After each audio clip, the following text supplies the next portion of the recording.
నమస్కారం సూర్య 9 న్యూస్ కి స్వాగతం. హెడ్లైన్ చూద్దాం. తెలుగు రాష్ట్రాల్లో నామినేషన్లకు 2 రోజులే సమయం. నేటితో ముగియనున్న జగన్ మేమంతా సిద్ధం బస్సు యాత్ర. వరంగల్లో సీఎం రేవంత్ రెడ్డి బహిరంగ సభ. నేటి నుంచి తెలంగాణలో మాజీ సీఎం కేసీఆర్ బస్సు యాత్ర. ఐపీఎల్లో 6 వికెట్ల తేడాతో చెన్నైపై లక్నో విజయం. తెలుగు రాష్ట్రాల్లో నామినేషన్లకు మరో 2 రోజులే సమయం మిగిలి ఉంది. నామినేషన్ల ప్రక్రియ ముగింపు దశకు చేరుకుంది. దీంతో ఇవాళ రేపు భారీగా నామినేషన్లు దాఖలయ్యే అవకాశం ఉంది. ఈ నెల 25వ తేదీతో నామినేషన్ల స్వీకరణ పూర్తవుతుంది. ఇప్పటికే పలువురు నామినేషన్లు దాఖలు చేశారు. మరికొందరు ఇవాళ రేపు తమ నామినేషన్లను దాఖలు చేయనున్నారు. వైనాట్ 175 టార్గెట్ గా ఏపీ ముఖ్యమంత్రి వైఎస్ జగన్మోహన్ రెడ్డి చేపట్టిన బస్సు యాత్ర నేటితో ముగియనుంది. సాయంత్రం అక్కవరం సభ తర్వాత తాడేపల్లికి చేరుకోనున్నారు సీఎం జగన్. రేపు పులివెందులలో నామినేషన్ వేస్తారు. సిద్ధం మేమంతా సిద్ధం తరహాలోని మరో విడత ప్రచారానికి కూడా వైసీపీ నేతలు ప్రణాళిక సిద్ధం చేశారు. ముఖ్యమంత్రి వైఎస్ జగన్ మేమంతా సిద్ధం బస్సు యాత్ర ఇవాటితో ముగియనుంది. నేడు శ్రీకాకుళం జిల్లాలోకి జగన్ బస్సు యాత్ర ప్రవేశించనుంది. ఈ రోజుకు జగన్ బస్సు యాత్ర 22వ రోజు చేరుకుంది. రోడ్ షో ద్వారా Etcherla bypass, Srikakulam bypass, Narasannapeta bypass, Kotabommali, Kannevalasa మీదుగా పరశురాంపురం జంక్షన్ వద్దకు చేరుకుంటారు. దోపిడీ చేస్తే బందిపోట్లు అంటాం.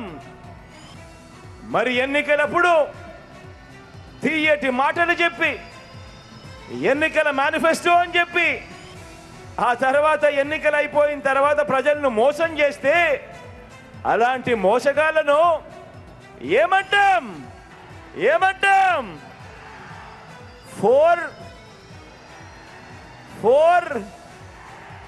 420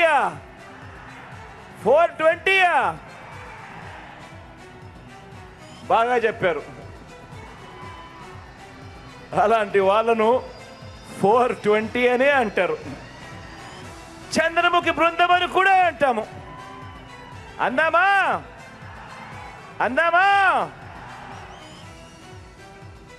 ఎన్నికల్లో ఈరోజు కురుక్షేత్రంలో తలబడతా ఉన్నాం.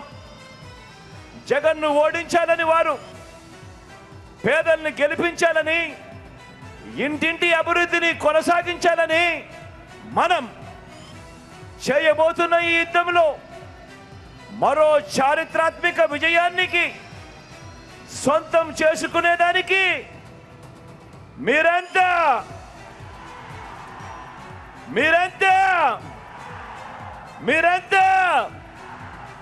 సిద్ధమేనా? నేడు తెలంగాణ సీఎం రేవంత్ రెడ్డి సికింద్రాబాద్, వరంగల్లో పర్యటించనున్నారు. సికింద్రాబాద్ ఎంపీ అభ్యర్థిగా దానం నామినేషన్ వేయనున్నారు. ఈ సందర్భంగా దానం నాగేందర్ నామినేషన్ ర్యాలీలో సీఎం రేవంత్ పాల్గొనున్నారు. అనంతరం సాయంత్రం వరంగల్లో జరిగే బహిరంగ సభకు సీఎం రేవంత్ రెడ్డి హాజరు కానున్నారు. అయితే ఇవాళ హన్మకొండ జిల్లాలో సీఎం రేవంత్ పర్యటించనున్నారు. కాగా మడికొండలో కాంగ్రెస్ నిర్వహిస్తున్న ప్రజాగర్జన సభలో రేవంత్ రెడ్డి పాల్గొనున్నారు. Wardhannapet MLA KR Nagaraju, station Ghanpur MLA Kadiyam Srihari, Parakala MLA Revuri Prakash Reddy సభా ప్రాంగణాన్ని పరిశీలించారు. Warangal police commissioner Ambar Kishore Jha, central zone DCP M A భారీతో కలిసి హెలిపాడ్ సెంటర్ పార్కింగ్ స్థలాలను పరిశీలించారు. బీఆర్ఎస్ అధినేత మాజీ సీఎం కేసీఆర్ రాష్ట్ర వ్యాప్తంగా బస్సు యాత్ర నిర్వహించనున్నారు. ఈ బస్సు యాత్ర మే 10వ తేదీ వరకు కొనసాగనుంది. సుమారు 17 రోజుల పాటు సాగే ఈ యాత్రకు ఎన్నికల సంఘం అనుమతి ఇవ్వడంతో పార్టీ అవసరమైన ఏర్పాట్లు చేస్తోంది. నేడు ఉమ్మడి నల్గొండ జిల్లాలో కేసీఆర్ బస్సు యాత్ర, మిర్యాలగూడ నుంచి సూర్యాపేట వరకు కేసీఆర్ బస్సు యాత్ర కొనసాగనుంది. బీఆర్ఎస్ విడుదల చేసిన టూర్ షెడ్యూల్ ప్రకారం సూర్యాపేట, వరంగల్, కరీంనగర్, మహబూబ్ నగర్, ఖమ్మం, నిజామాబాద్ జిల్లా కేంద్రాలతో పాటు రామగుండం, కొత్తగూడెం, వేణవంక ప్రాంతాల్లో కేసీఆర్ బస చేస్తారు. కేసీఆర్ పాల్గొనే ఒక రోడ్ షోకి మరో రోడ్ షోకి మధ్య దాదాపు 10 నుంచి 12 గంటల సమయం ఉంది.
అది కాదు మీరు అడ్డుందంటే మీరే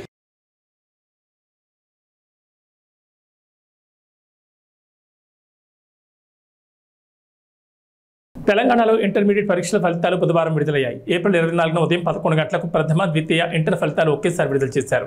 ఈ ఫలితాలను నాంపల్లిలోని ఇంటర్ బోర్డు కార్యాలయంలో విద్యాశాఖ ముఖ్య కార్యదర్శి బుర్రా వెంకటేశం, బోర్డు కార్యదర్శి శృతి ఓజా విడుదల చేస్తారు. ఫిబ్రవరి 28 నుంచి మార్చి 19 వరకు జరిగిన ఇంటర్ పరీక్షలను రాష్ట్ర వ్యాప్తంగా 9,80,978 మంది విద్యార్థులు రాశారు.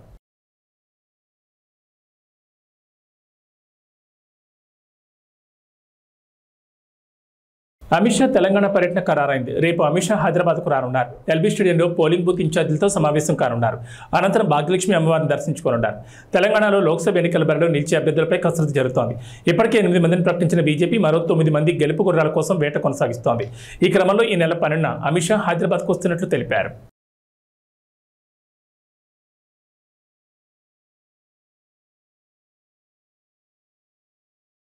లోక్సభ ఎన్నికల్లో భాగంగా 3వ దశలో పోలింగ్ జరగనున్న 95 స్థానాల్లో 1,351 మంది పోటీ పడుతున్నట్లు కేంద్ర ఎన్నికల సంఘం ఓ ప్రకటనలో తెలిపింది. 12 రాష్ట్రాలు, కేంద్రపాలిత ప్రాంతాల పరిధిలోని ఈ 95 స్థానాల్లో మే 7వ తేదీన పోలింగ్ జరగనుంది. 1,351 మందిలో మధ్యప్రదేశ్లోని బైతూల్ స్థానం నుంచి అదృష్టాన్ని పరీక్షించుకుంటున్న 8 మంది అభ్యర్థులు ఉన్నారు. వాస్తవానికి ఈ స్థానానికి 2వ దశలోనే పోలింగ్ జరగాల్సి ఉంది. అయితే బీఎస్పీ అభ్యర్థి మరణంతో కేంద్ర ఎన్నికల సంఘం ఆ స్థానంలో పోలింగ్ను 3వ దశకు మార్చింది. 3వ దశకు సంబంధించి 95 స్థానాలకు మొత్తం 2,963 నామినేషన్లు వచ్చాయని, వాటిలో 1,563 నామినేషన్లను ఆమోదించినట్లు ఈసీ తెలిపింది. ఈ నెల 22వ తేదీతోనే నామినేషన్ల ఉపసంహరణకు గడువు ముగిసినట్లు వెల్లడించింది.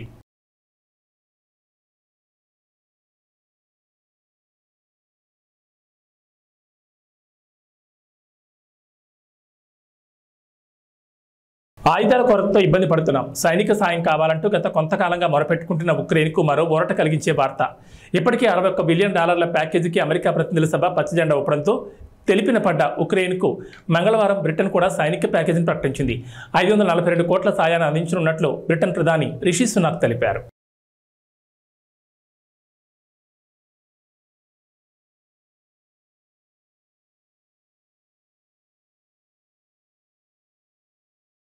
శ్రీకాకుళం జిల్లా పాతపట్నంలో ప్రజాకాలం సభ నిర్వహించిన చంద్రబాబు ఎన్నికల్లో ఎన్డీఏ కూటమి ఉత్తరాంధ్రలో క్లీన్ స్వీప్ చేస్తుందని ధీమా వ్యక్తం చేశారు.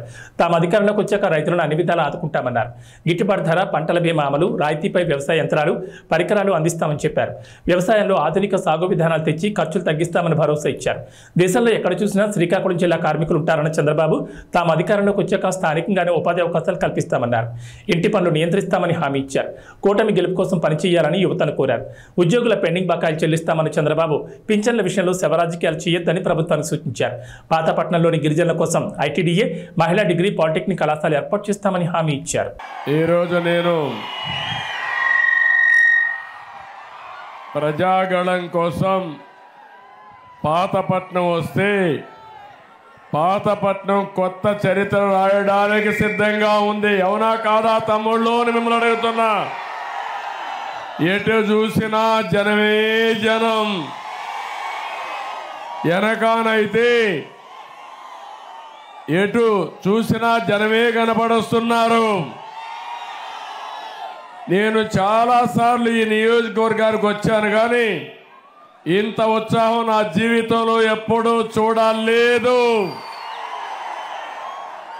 ఇది చూసిన తర్వాత నాకు అనిపిస్తుంది, రేపు జరిగే ఎన్నికల్లో ఉత్తరాంధ్ర క్లీన్ స్వీప్ చేయబోతున్నామని చెప్పి నేను మీకు విజ్ఞప్తి చేస్తున్నా. ఇక్కడికి వచ్చినప్పుడు ఒక పక్క రామ్మోహన్ నాయుడు మీ అభిమాన నాయకుడు ఎంపీగా గెలిపించడానికి సిద్ధంగా ఉండమని, మూడోసారి ముచ్చటగా ఎంపీగా గెలిపించమని కోరుతున్నాను. ఒక ఫైర్ బ్రాండ్.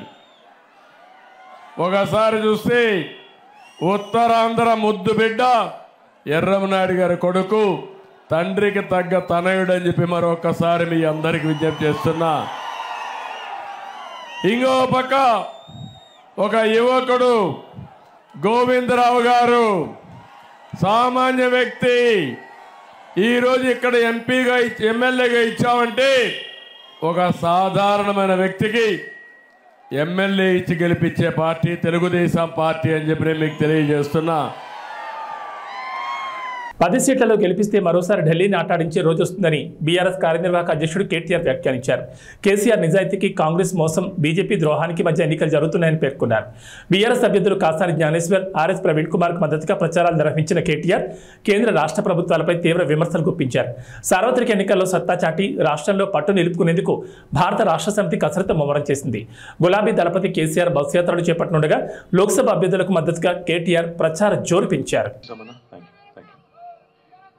గౌరవనీయులైన పెద్దలు, మాజీ మంత్రివర్యులు, మీ అందరికీ ఆప్తులు, గతంలో వర్ధన్నపేట శాసనసభ్యుడిగా ఇవాళ వర్ధన్నపేటకు ఈ ఎన్నికల్లో ఇన్ఛార్జ్గా వ్యవహరిస్తున్న గౌరవనీయులు మరి ఎర్రబెల్లి దయాకర్ రావు అన్న గారు, మరొక ఇన్ఛార్జ్ గారు గౌరవనీయులు పెద్దలు మాజీ చీఫ్ విప్, ఈరోజు హనుమకొండ జిల్లా పార్టీ అధ్యక్షులు గౌరవనీయులు అన్న దాస్యం వినయ్ భాస్కర్ గారు, పెద్దలు గౌరవనీయులు శాసన మండలిలో డిప్యూటీ చైర్మన్ గారు అన్న బండా ప్రకాష్ గారు, మాజీ ఉప ముఖ్యమంత్రి పెద్దలు గౌరవనీయులు మరి స్టేషన్ గన్పూర్ నియోజకవర్గ బాధ్యులు అన్న డాక్టర్ తాటికొండ రాజయ్య గారు, గౌరవనీయులు భూపాలపల్లి మాజీ శాసనసభ్యులు గండ్రా వెంకటరమణారెడ్డి గారు, మాజీ మంత్రివర్యులు గౌరవనీయులు శాసన మండలి సభ్యులు అన్న బసవరాజ్ సారయ్య గారు, మన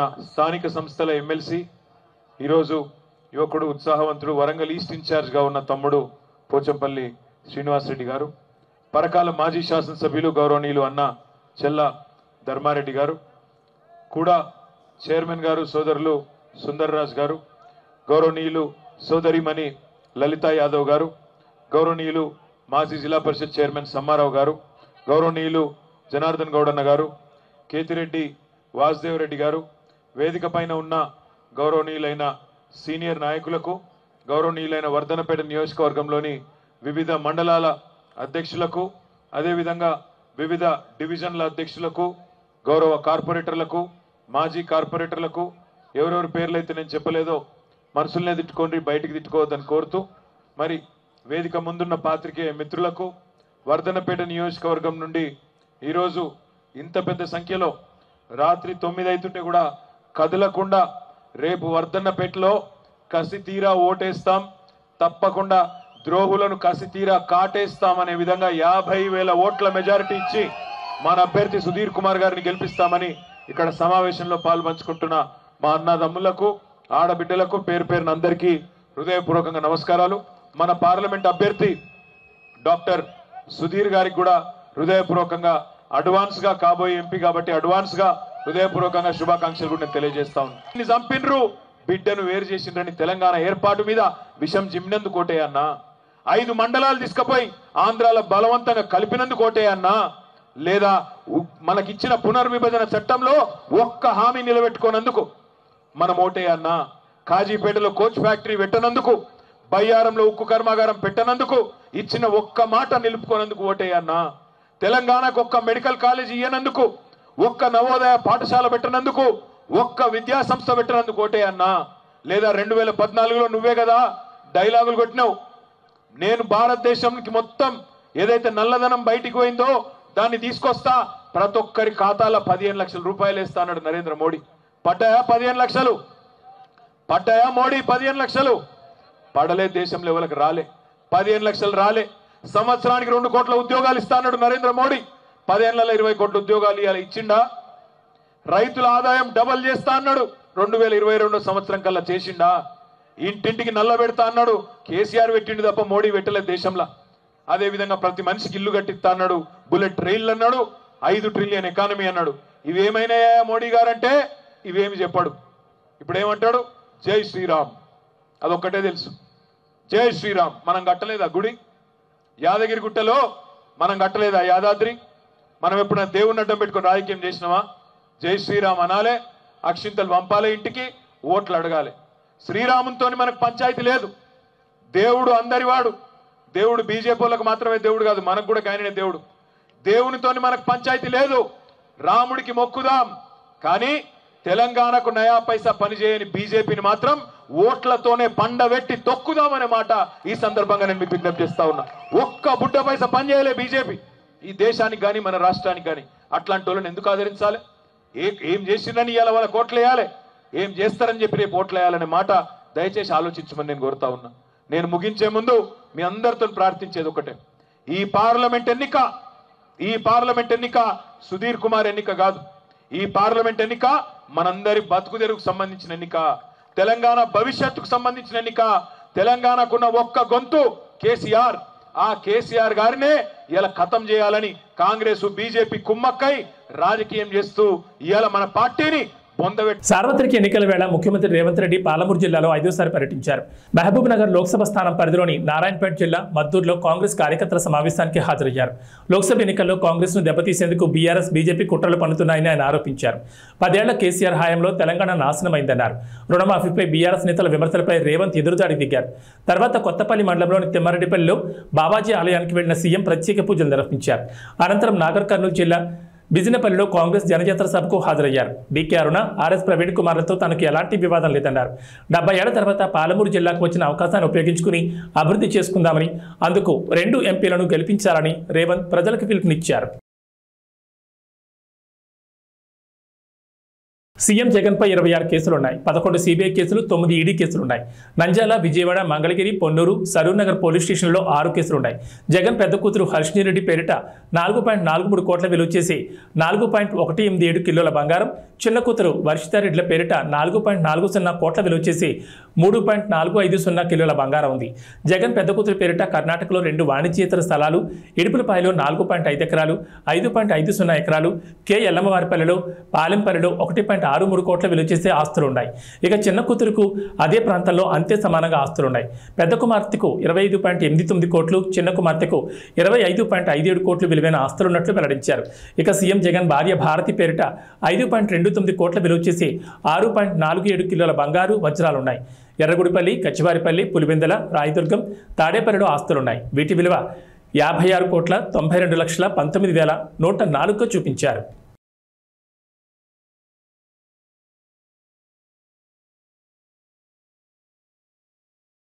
హీరో బాలకృష్ణ చిన్న కూతురు తేజస్విని అల్లుడు విశాఖ టీడీపీ ఎంపీ అభ్యర్థి భరత్ పేరిట 393.41 కోట్ల ఆస్తులున్నాయి. భరత్ పేరిట 16.89 కోట్ల చరాస్తులు, 183.95 కోట్ల స్థిరాస్తులు, తేజస్విని పేరుతో 48.36 కోట్ల చరాస్తులు, 44.20 కోట్ల స్థిరాస్తులు ఉన్నాయి. భరత్కి 7 కేజీల గోల్డ్, 51 కేజీల సిల్వర్, తేజస్వినికి 5.3 కేజీల బంగారం, 52.50 కేజీల వెండి ఉంది. ఇక చంద్రబాబు తరపున ఆయన భార్య భువనేశ్వరి కుప్పం నియోజకవర్గంలో నామినేషన్ దాఖలు చేశారు. ఈ సమయంలో ఆమె తమ ఆస్తులను ప్రకటించారు. ఇద్దరికి కలిపి 931 కోట్ల ఆస్తులున్నట్లు తెలిపారు. 2019 ఎన్నికల నాటి ఆస్తులతో పోలిస్తే 39% పెరిగినట్లు తెలుస్తోంది. 3 కోట్ల విలువైన బంగారం, డైమండ్స్, వెండి ఆభరణాలు ఉన్నట్లు తెలిపారు. అలాగే చంద్రబాబుపై 24 కేసులు ఉన్నట్లు పేర్కొన్నారు. హిందూపురం టీడీపీ ఎమ్మెల్యే అభ్యర్థిగా నందమూరి బాలకృష్ణ నామినేషన్ వేశారు. తన పేరిట 81.63 కోట్ల ఆస్తులున్నాయని ఎన్నికల అఫిడవిట్లో పేర్కొన్నారు. తన భార్య వసుంధర ఆస్తుల విలువ 140.38 కోట్లని, కొడుకు మోక్షజ్ఞ ఆస్తులు 58.63 కోట్లని తెలిపారు. తనకు 9.9 కోట్లు, తన భార్యకు 3.83 కోట్ల అప్పులు ఉన్నాయని వెల్లడించారు.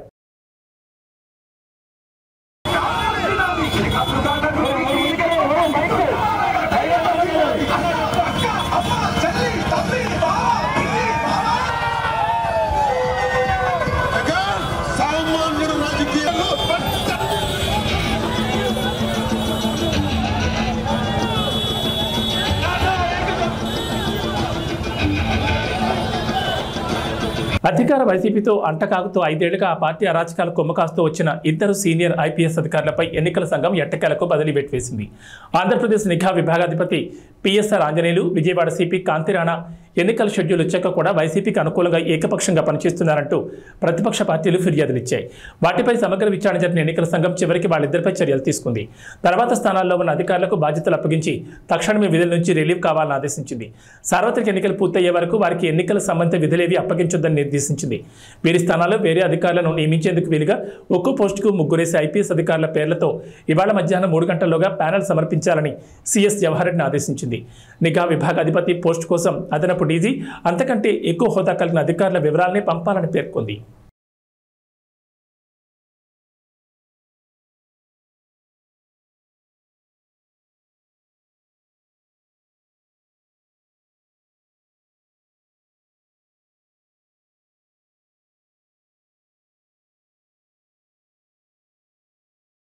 జనసేన అధినేత పవన్ కళ్యాణ్ గత 5 ఏళ్లలో 114 కోట్ల సంపాదించగా పన్నుల రూపంలో 73.92 కోట్లు చెల్లించారు. తనకు 64.26 కోట్ల అప్పులున్నాయని అఫిడవిట్లో ఆయన పేర్కొన్నారు. తూర్పుగోదావరి జిల్లాలోని పిఠాపురం అసెంబ్లీ స్థానానికి ఆయన మంగళవారం నామినేషన్ వేశారు. ఈ సందర్భంగా సమర్పించిన అఫిడవిట్లో తన ఆస్తులు అప్పులు చెల్లించిన పన్నుల వివరాలను వెల్లడించారు. వివిధ బ్యాంకుల నుంచి 17,56,84,453 వ్యక్తుల నుంచి 46.70 కోట్లు రుణంగా తీసుకున్నారని, తన వదిన ప్రముఖ హీరో చిరంజీవి భార్య సురేఖ నుంచి 2 కోట్ల అప్పుగా తీసుకున్నారని పేర్కొన్నారు. Mythri movie makers, Haarika Haasine creations తో పాటు పలు నిర్మాణ సంస్థలు, నిర్మాతల నుంచి అప్పులు తీసుకున్న పార్టీ కార్యక్రమాలు, సేవా కార్యక్రమాలు 17.15 కోట్ల విరాళం అందించగా వివిధ సంస్థలకు 3.32 కోట్ల విరాళాలు ఇచ్చారు. AP Telangana CM relief fund కు 50 లక్షల చొప్పున, అయోధ్య రామ మందిర్ నిర్మాణానికి 30,11,117 రూపాయలు విరాళంగా అందజేశారని పవన్ వివరించారు. రాష్ట్ర ప్రయోజనాల కోసం తగ్గి త్యాగాలు చేసి తెలుగుదేశం పార్టీ ఇబ్బందులు ఉన్నప్పుడు నిలబడి ముందుకెళ్ళాం. అదేవిధంగా చాలామంది బలమైన నాయకులు వారు కొంత త్యాగాలు తప్పలేదు. ఆ భాగంలోనే మాకు మండపేట, రామచంద్రాపురం చాలా ఒక 30-40 నియోజకవర్గాలు మా అభ్యర్థులు, పెద్దాపురం లాంటి నియోజకవర్గంలో కూడా నేను విత్డ్రా చేయడం జరిగింది. అందరినీ సర్దుకోమని చెప్పాను. దాంట్లో భాగంగానే చాలా బలమైన ప్రజానాయకులు, ప్రజల్లో బలమైన అవగాహన ఉన్న ప్రజా సమస్యల మీద అలాంటి వ్యక్తి వర్మ గారు నా కోసం ఆయన సీట్ని త్యాగం చేశారు. మనస్ఫూర్తిగా వారికి ఈ సందర్భంగా వారికి నా ప్రత్యేక కృతజ్ఞతలు, నమస్కారాలు. ఈ త్యాగం రాష్ట్ర ప్రయోజనాలకే కానీ వ్యక్తిగత ప్రయోజనాలు దాటి చేస్తున్నాం. అది సో మనస్ఫూర్తిగా వారికి కూడా భవిష్యత్తులో ఉన్నత స్థానాలని అధిరోహించాలని దానికి నా కృషి ఉంటుందని కూడా తెలియజేసుకుంటా ఉన్నాను. అలాగే జనసేన కాకినాడ పార్లమెంట్ పరిధిలో పిఠాపురం కూడా దాని తంగెళ్ళ ఉదయ్ శ్రీనివాస్ టీ టైం అధ్యక్షులుగా, మన టీ టైం వ్యవస్థాపకుడిగా పేరుంది. దాదాపు 25,000 మంది పైకి ఆయన ఉద్యోగాలు ఇచ్చారు. సో అలాగే దేశం నలుమూలలా ఆయన టీ టైం చూడొచ్చు. కాకినాడ పార్లమెంట్కి వెళ్తే ఖచ్చితంగా అది ఉపాధి అవకాశాలు కానీ, మనకు కావాల్సిన ఓఎన్జీసీ వల్ల జరుగుతున్న కాలుష్యాలు కానీ, ఇవన్నీ చట్టసభ మన పార్లమెంట్లో బలంగా మాట్లాడగలిగేగలం. ఒక్క తెలుగే కాదు, ఆంగ్ల భాషల్లోనూ, హిందీ, తమిళ్లో కూడా నిష్ణాతుడు. అలాంటి వ్యక్తి ఈరోజు నుంచి అభ్యర్థిగా పెడుతున్న కాకినాడ పార్లమెంట్ నియోజకవర్గం నుంచి. ముఖ్యంగా బుర్రా కృష్ణరాజు గారు, భారతీయ జనతా పార్టీ నాయకులు, వారు మనస్ఫూర్తిగా అండగా ఉన్నారు. వారికి ప్రత్యేక కృతజ్ఞతలు తెలియజేసుకుంటాము. మేము ఎన్డీఏ కూటమి తెలుగుదేశం పార్టీ, జనసేన, భారతీయ జనతా పార్టీ అఖండ విజయం సాధించబోతుంది. దానికి తార్కాణ నిదర్శనమే ఈ నామినేషన్ వేసే ప్రక్రియ. అలాగే ఏ మీడియానైతే ఈ ప్రభుత్వం నలిపేసిందో ఆ మీడియాకి మేము అండగా ఉంటాం. మీ కష్టాల్లో మేము పాలు పంచుకుంటాం. మీ కష్టాలకి మేము చేయూతనిస్తాను మనస్ఫూర్తిగా తెలియజేసుకుంటూ సెలవు. అంటే ఏమంటారండి హెల్త్ కామెంట్స్ చెప్పాను కదండి ఆల్రెడీ. పెన్షనర్లకు సంబంధించి పింఛన్ ఇంటికి పంపుతారా లేదా ఎన్నికల నేపథ్యంలో ప్రభుత్వం రాజకీయం చేసే అవకాశం చెప్తారా? దీనికి మీరు ఏం మెసేజ్? అలా ఇది నిజంగా కనుక చీఫ్ సెక్రటరీ కానీ, పోలీస్ అధికారులు కానీ దీనికి అడ్డంకులు కల్పించకపోతే పెన్షన్ ఇళ్ళకే చేరుద్ది. ఖచ్చితంగా. కాకపోతే దీన్ని వాళ్ళు ప్రభుత్వం ఆపాలనుకుంటే ఇది ఖచ్చితంగా ఈరోజు ఈ 1వ తారీఖు ఇంటికి పెన్షన్లు అందకపోతే దాంట్లో ప్రభుత్వం కుట్ర ఉంది.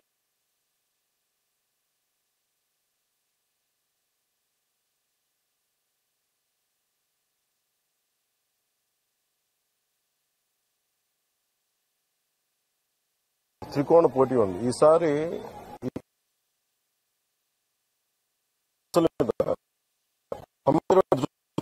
ఇప్పుడు నేను వర్మ గారు విడివిడిగా పోటీ చేయడానికి కలిసి మేము ఉమ్మడిగా ఒక ప్లాట్ఫామ్ సులభం అవుతుంది.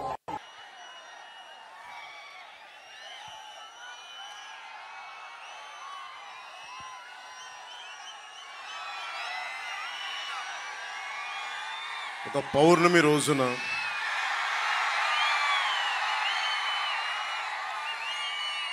ఉప్పాడ, కొత్తపల్లి ఉప్పాడ మండలంలో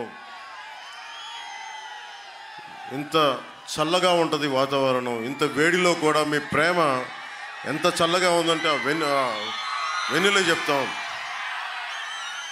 సో మీ ప్రేమామృతానికి, ఈ వెన్నెల రాత్రి మీ ప్రేమామృతానికి నా మీద కురిపిస్తున్నందుకు, మా కూటమి మీద మీ ప్రేమామృతాన్ని కురిపిస్తున్నందుకు మీ అందరికీ నా హృదయపూర్వక నమస్కారాలు, ధన్యవాదాలు.